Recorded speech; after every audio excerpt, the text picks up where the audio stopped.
नमस्ते बच्चों, कैसे हैं आप सभी।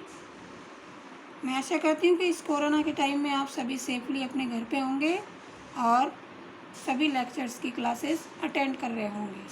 तो मैं आपको आज क्लास बीएड फर्स्ट ईयर के अंतर्गत सब्जेक्ट हमारा है लर्निंग एंड टीचिंग, जिसमें मैं अभिक्रमित अनुदेशन के बारे में बता रही थी कि अभिक्रमित अनुदेशन क्या होता है। आज मैं आपको अभिक्रमित अनुदेशन के उद्देश्य बता रही हूँ कि अभिक्रमित अनुदेशन के उद्देश्य क्या क्या हैं।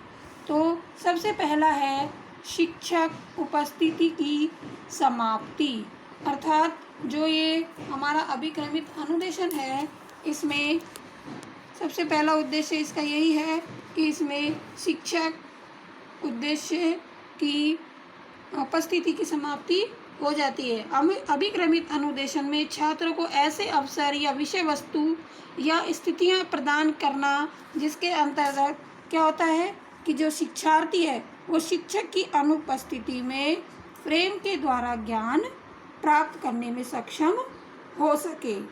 और दूसरी बात यह है कि ज्ञान की जांच करके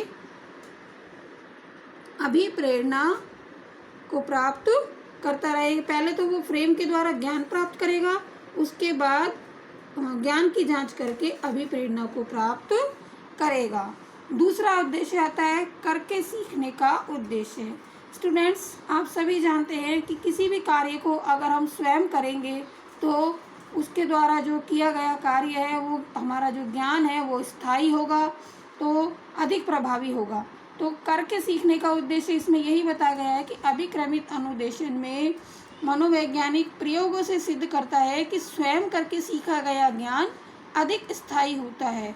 अतः अभिक्रमित अनुदेशन का उद्देश्य है ऐसे अवसर छात्रों को प्रदान करेंगे जिससे कि वह करके सीखेगी। छात्रों के समक्ष ऐसे अवसर प्रदान किए जाएं जिससे कि वो स्वयं करके सीखें।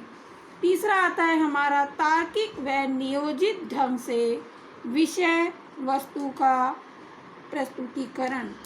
अब तार्किक और नियोजित ढंग से विषय वस्तु का नियोजित करना या प्रस्तुति करने का मतलब क्या है।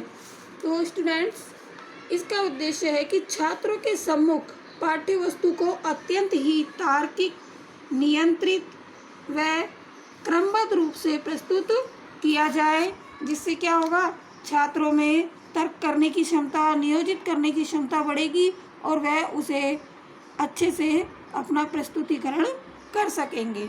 अगला आता है स्वगति का उद्देश्य। इस स्वगति का उद्देश्य क्या है कि अभिक्रमित अनुदेशन में पूर्णतः अधिगम की शुद्ध व्यक्तिनिष्ठ पद्धति होती है। जो अभिक्रमित अनुदेशन है उसमें अधिगम की शुद्ध व्यक्तिनिष्ठ पद्धति होती है। अतः ये छात्रों को ऐसे अवसर प्रदान करने की चेष्टा करती है जिससे क्या होगा, वह अपनी योग्यताओं, क्षमताओं एवं दक्षताओं के अनुसार अधिगम की गति को बनाए रखेंगी।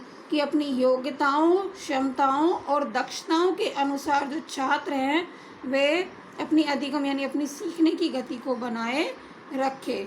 तो स्वगति का उद्देश्य यही कहता है कि छात्र अपनी योग्यताओं, क्षमताओं और दक्षता के अनुसार अपना जो अधिगम है उसकी गति को बनाए रखने में सक्षम हो सके।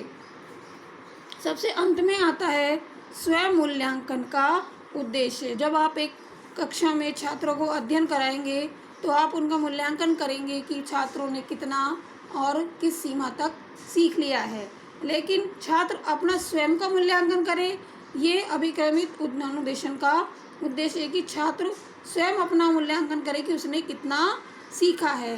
तो इसमें यही बताया गया है कि एम्स ऑफ सेल्फ एवल्यूशन कि इस उद्देश्य का अभिप्राय है कि छात्र अपने अधिगम का मूल्यांकन स्वयं कर सके। इसकी सहायता के लिए यह जानकारी होती है कि उसने कितना पढ़ा है।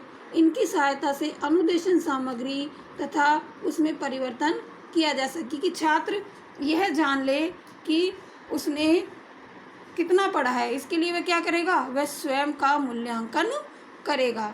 तो इस प्रकार से अभिक्रमित अनुदेशन के ये 5 उद्देश्य मैंने अब आपको बताए हैं कि शिक्षक उपस्थिति की समाप्ति होगी। दूसरा, करके सीखने का उद्देश्य होता है।